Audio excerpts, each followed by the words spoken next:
यहाँहरूलाई मेरो युट्युब च्यानलमा चाहिँ स्वागत छ। आज म चाहिँ बिबिएस सेकेन्ड इयरको कस्ट एन्ड डिस्ट्रिब्युसन्स ओभरहेडको ओलिस गोल्डको चाहिँ केही क्वेसनहरू सोल्युसन गर्न गइरहेको छु। आज चाहिँ हामीले क्वेसन नम्बर फर्स्टकै गर्छौँ। 2076 क्वेसन नम्बर 11 ओलिस गोल्डको 2016मा 60को सोधेको क्वेसन नम्बर 4। यो क्वेसन देखेको छ कि छैन? क्वेसन देखियो होला। ल स्टार्ट गरौँ। यो डिस्ट्रिब्युसन्स ओभरहेडको फर्मेट चाहिँ यो हुन्छ। पार्टिकुलर, बेस रेसियो र टोटल, अनि प्रोडक्सन ओभरहेड र सर्भिस डिपार्टमेन्ट हुन्छ। अनि यसको चाहिँ एबिसिडी हेरेर क्वेसन दिएको छ। अब चाहिँ हामी हिसाब सुरु गर्छौँ। सुरुमा के गर्ने भन्दाखेरि हाम्रो यहाँ डाइरेक्ट मेटेरियल र डाइरेक्ट वेजेस हो। जहिले पनि यहीँनिर पोस्ट गर्ने भनेर हामीले भनेको थियौँ। यसको बेस भनेको चाहिँ गिभन हुन्छ। अनि टोटल भनेको उयो टोटल भनेको चाहिँ हाम्रो सर्भिसमा मात्रै पोस्ट हुने भएर यसको चाहिँ हाम्रो 10,000 पोस्ट हुन्छ। 10,000 पोस्ट हुन्छ। यहाँ पनि 10,000 नै हुन्छ। यस्तो प्रोडक्सन डिपार्टमेन्टमा डाइरेक्ट मेटेरियल र डाइरेक्ट वेजेसहरू कुनै पनि पोस्ट हुँदैन भनेर हामीले सुरुमै थ्योरी पढ्दाखेरि नै पढिसकेको हुन्छौँ। त्यसैले चाहिँ मैले यसको के भन्नु। अब डाइरेक्ट वेजेस पनि यसको बेस गिभन नै हुन्छ। यसको टोटल हाम्रो कति दिएको छ भने 5,000 दिएको छ। यसको पनि डट यहाँ 5,000। अब हाम्रो यो यहाँ दुईवटा क्वेसनमा चाहिँ हाम्रो यसो दिएको हुन्छ। यो दुईवटा टेबलमा दिएको छ। यो तलको चाहिँ हाम्रो बेस भयो, यो चाहिँ ओभरहेडहरू भयो। त्यसले चाहिँ हामीले अब यहाँ नहेरिकन यहाँ माथिको टेबल हेर्नुपर्छ। यहाँ चाहिँ हाम्रो के दिएको छ भने फर्स्टमा रेन्ट दिएको छ, RENT रेन्ट दिएको छ। अब रेन्टको बेस चाहिँ के हो भन्दाखेरि हाम्रो रेन्टको बेस भनेको चाहिँ फ्लोर एरिया हो। FLOR floor AREA area, floor area. अब यसको चाहिँ हाम्रो टोटल कति दिएको छ भन्दाखेरि यहाँ 30,000 दिएको छ। यो 30,000लाई यहाँनिर पोस्ट गर्ने। अब हाम्रो यहाँको अमाउन्ट चाहिँ कसरी फुलफिल गर्ने, यहाँ खाली ठाउँ चाहिँ कसरी भर्ने भन्दाखेरि चाहिँ अब हाम्रो यहाँ एउटा फर्मुला हुन्छ। त्यो चाहिँ मैले यहाँनिर गर्छु। अब यहाँ हामीले वर्किङ नोट गर्नुपर्छ। वर्किङ नोट 1 मा चाहिँ हाम्रो अब के निकाल्नु पर्यो भन्दाखेरि यसको र सर्भिस डिपार्टमेन्ट र प्रोडक्सन डिपार्टमेन्टमा कति खर्चहरू भयो बाड्ने भनेर चाहिँ हामीले यहाँ खर्चहरू निकाल्नु पर्यो। अब यसको फर्मुला चाहिँ के हो भन्दाखेरि total overhead upon total ratio into ratio. अब यहाँ चाहिँ हाम्रो टोटल भनेको 30,000 छ, डिभाइडेड। अब यहाँ टोटल रेसियो र रेसियो भनेको चाहिँ हामीलाई यहाँ दिएको छैन। यो चाहिँ हामीले निकाल्नुपर्छ। अब जस्तै यहाँ हाम्रो यसको बेस भनेको फ्लोर एरिया। यहाँ हाम्रो फ्लोर एरियामा चाहिँ यो 5,000, 4,000, 4,000 र 2,000 गरेर दिएको छ। यसको चाहिँ हामीले रेसियो निकाल्न चाहिँ निकाल्नुपर्छ। म चाहिँ सजिलो तरिकाले सिकाइदिन्छु। यसको रेसियो निकाल्न चाहिँ हाम्रो यहाँ यो कमा पछाडि तिनटेकोमा 0 0 छ। यो तिनटेको 0 0 काट्यो भने हाम्रो यहाँ रेसियो भनेको कति हुन्छ भन्दाखेरि 5, 4 र 2। यो चाहिँ हाम्रो रेसियो भयो। अब त्यहाँ टोटल रेसियो भनेको ठाउँमा यो 5, 4, 4 र 2 जोड्दाखेरि 15 हुन्छ। यहाँ टोटल रेसियो भनेको हाम्रो 15। अब यहाँ रेसियो भनेको अब यहाँ प्रोडक्सन A को रेसियो भनेको यो अगाडिको हुन्छ। यो 5 × 5 गर्ने, यति गुणन गरेर राख्ने, मल्टिप्लाई गर्ने अनि राख्ने कति हुन्छ हाम्रो यसको गुणन गर्दाखेरि 10,000 हुन्छ। 10,000 हुन्छ। अब यो टोटल भनेको त हाम्रो टोटलै भयो। अनि यो टोटल रेसियो भनेको नि टोटल रेसियो 15 को 15 नै हुन्छ। अब यो बी को लागि यो 4 रेसियो हो। अब यहाँ 5 को ठाउँमा 4 राखौँ। 4 राख्दाखेरि कति हुन्छ? 4 राख्दाखेरि हाम्रो 4000 हुन्छ। 10,000 कति हुन्छ भन्दाखेरि हाम्रो यहाँ 8000 हुन्छ। 8000। अब यहाँ र यसको पनि सेम छ, त्यसैले यहाँ पनि 8000 हुन्छ। अब यहाँ 2 राखेर यो प्रोडक्सन एसको पनि निकालौँ। कति हुन्छ भन्दाखेरि 4000 हुन्छ। यसरी यो यसको सकियो, रेन्टको यति गरेपछि सकियो। अब यहाँ हाम्रो के अर्को छ भने पावर, POWER पावर। पावरको चाहिँ हाम्रो बेस भनेको के हो? बेसमा चाहिँ के पर्छ भन्दाखेरि हाम्रो पावरको चाहिँ हर्स पावर रेसियो यही दिएको छ। हर्स पावर रेसियो मैले चाहिँ सर्टकटमा लेखेँ, फुल फर्ममा लेख्ने भने फेरि धेरै भएर गजन गुजिक भएर चाहिँ नबुझिने हुन्छ, त्यसैले सर्टकटमा लेखेँ। अब यहाँ हर्स पावरको यहाँनिर दिएको छ। पहिला चाहिँ यहाँ टोटल राखौँ। पावरको टोटल भनेको 30 नै हजार छ, 30,000। अब यसको पनि सेम यस्तै गर्ने। अब यसको यहाँ रेसियो निकाल्नुपर्छ। अब यहाँ रेसियो 5 4 4 2 दिएको छ। 5 4 4 2। यसको यहाँ चाहिँ रेन्ट र पावरको चाहिँ रेसियो एउटै रहेछ, टोटल पनि एउटै छ, त्यसैले दुइटै सेम नै हुन्छ। यसको पनि टोटल गर्दा त्यति नै हुन्छ, यसको रेसियो एउटै हुन्छ, त्यसैले एउटै अमाउन्ट हुन्छ। 10,000, 8,000 को 8,000 नै, 8,000 को 8,000, यहाँ 4,000 को 4,000। अब यो त एकदम सजिलो थियो। अब यहाँ depreciation of machine, DEPRECIATION, depreciation on MACSIN machine. अब यसको चाहिँ बेस के हो त? बेस यहाँनिर दिएको छ हामीलाई, बेस कस्ट अफ मेसिन भनेर दिएको छ, कस्ट अफ मेसिन। यसको चाहिँ रेसियो कति छ भन्दाखेरि 1,60,000, 60,000 र 30,000। यसको पनि सबै जेरो काट्यो भने 3, 6, 8 र 10 रेसियो हुन्छ। अब यसको टोटल कति दिएको छ भने 25,000, 25,000 खर्च दिएको छ, 25,000 खर्च दियो। अब यसको पनि यसरी नै क्यालकुलेसन गरेर राख्नुपर्छ। यसको पनि टोटल गरौँ। 20, 10, 18, 18 र 6, 24, 24 क्यालकुलेटर गरौँ न। 10 + 8 + 6 + 3, 27।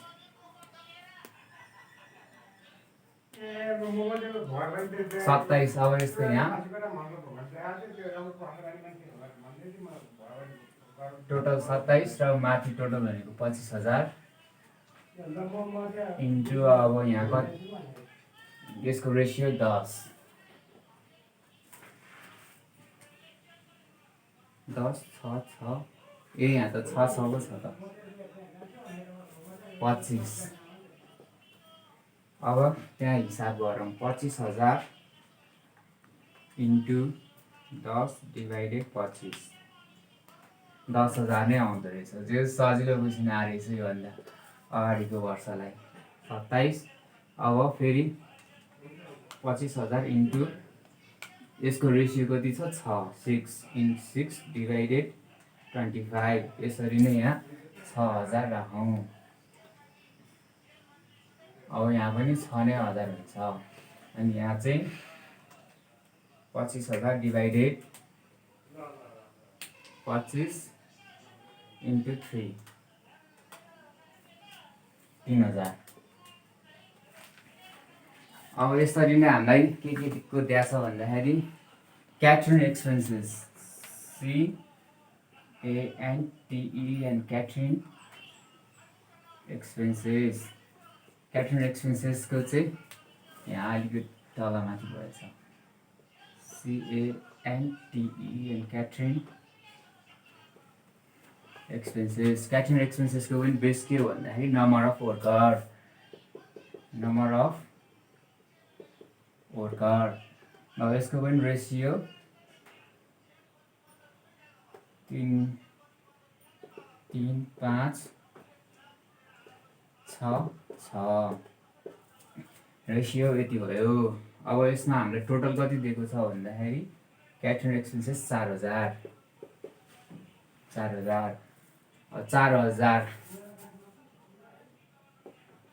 यहाँ राखौँ। यहाँ तल भनेपछि 6 दुना 12 12 3 15 10 1 5 20 गरौँ। अनि यहाँ 6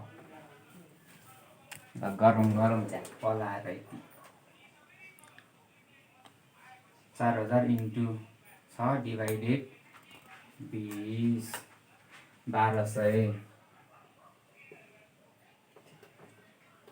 1200 यहाँ पनि 1200 यहाँ 1000 हुन्छ 1000 अनि 4000 डिभाइडेड 20 इन्टु 3 600। ल अब यति भएपछि अब फेरि हाम्रो यहाँ indirect wages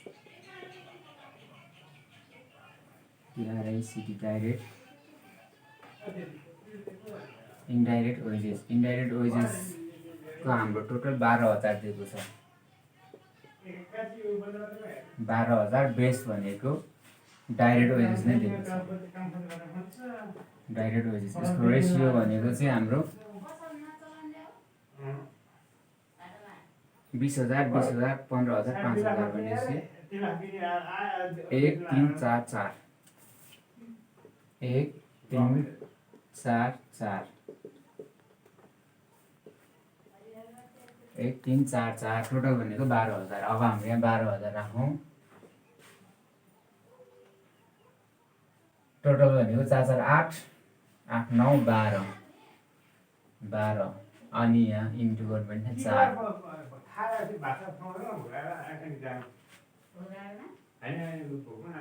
12000 divided 12 into 4 4000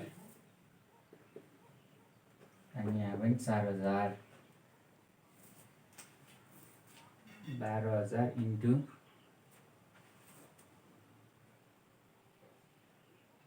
3 divided 12 3000 4 4 8 3 11 यहाँ 1000। अब हाम्रो यहाँ इलेक्ट्रिसिटी दिएको छ ELECTRICTITY इलेक्ट्रिसिटीको चाहिँ बेस के हो भन्दाखेरि light point LIGHT light point.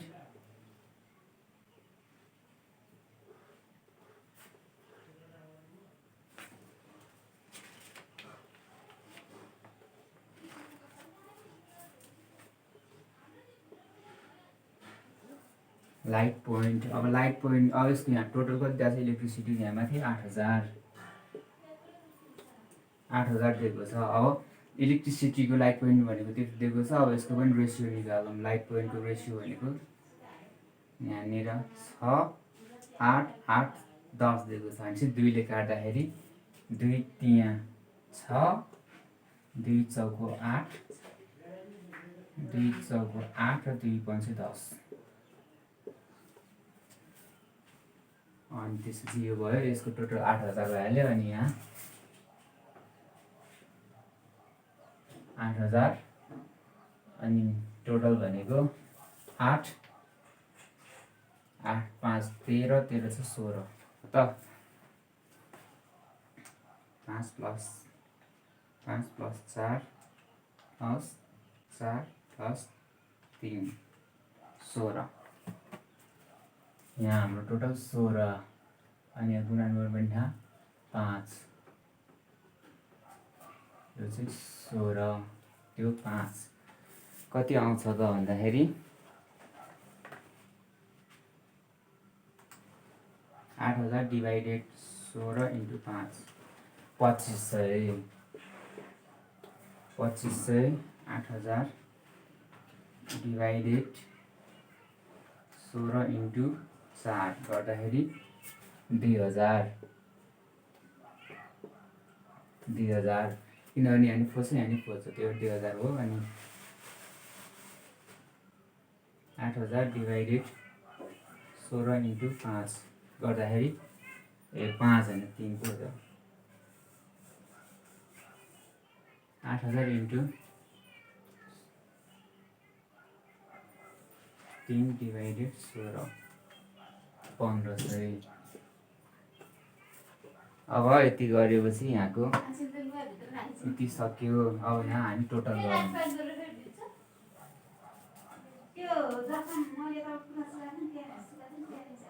यहाँ टोटल अब यो बेसको त टोटल केही छैन। यो टोटलको सबै जोडौँ। टोटल सर यो सबै टोटल जोड्दाखेरि 10 5 15 15 30 45 45 65 65 25 त्यो सबै जोड्दाखेरि हाम्रो कति हुन्छ भन्दाखेरि 1,24,000 हुन्छ। 1,24,000। अनि त्यसपछि यो ए को पनि जोडौँ। ए को जोड्दाखेरि चाहिँ 37,700 हुन्छ। 37,700। अनि बी को जोडौँ। बी को जोड्दाखेरि 19,200। 19,200। अनि त्यसपछि सी को लेख्दाखेरि चाहिँ 28,000। 28,000। अनि त्यसपछि एस को चाहिँ 19,100। यो 29,100।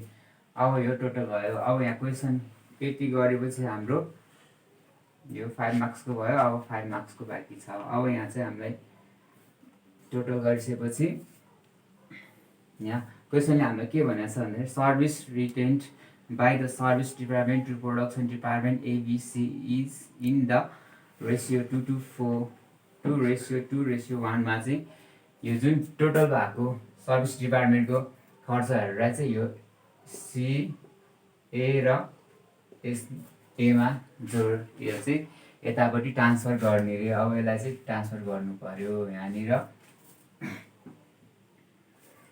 अब यहाँ चाहिँ हामीले रिएप्रोप्रिएट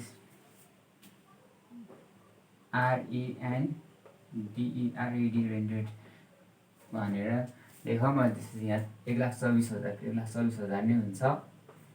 अब यहाँ चाहिँ कसरी गर्ने भन्दाखेरि ए डिपार्टमेन्टलाई चाहिँ हाम्रो कति दिएको छ भन्दाखेरि ए डिपार्टमेन्टको चाहिँ सर्भिस डिपार्टमेन्टबाट कति आयो भने 19,100 डिभाइडेड टोटल रेसियो भनेको हाम्रो यहाँ 2 2 4 1 5 टोटल रेसियो 5 इन्टु अनि ए को रेसियो 2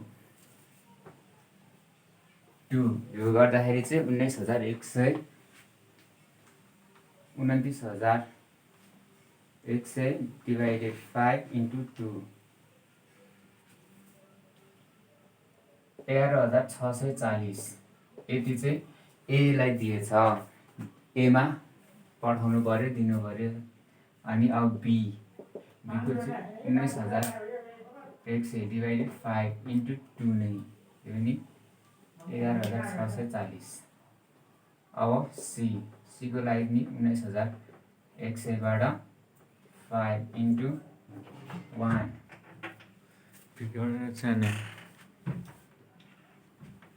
अब यो यसको गरौँ। यसको 19,100 डिभाइडेड 5 इन्टु 1 गर्दाखेरि 5,820 5,820। अब यो आएको अमाउन्टहरू यहाँ राखौँ। 11,640 11,640 र 5,820।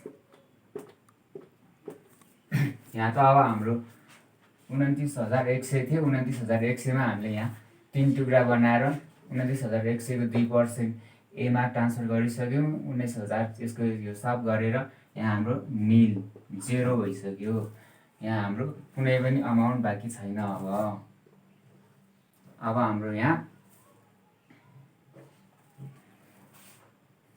मेन टोटल आउँछ। यो भनेको चाहिँ हाम्रो 1,24,000 नै टोटल भयो। अब यो र यो जोडौँ, यो र यो जोड्दाखेरि 49,340। अब योबाट क्लोज हुन्छ, त्यसरी डबल लाइन। अनि त्यसपछि 40,840 अनि यहाँ 33,820। यति गरेपछि चाहिँ हिसाब हाम्रो सक्यो। 10 मार्क्सको हिसाब, 10 मार्क्सको हिसाब सक्यो। अब यसमा चाहिँ यति गऱ्यो भने हाम्रो 10 मार्क्स आउँछ। ल आजलाई यति नै।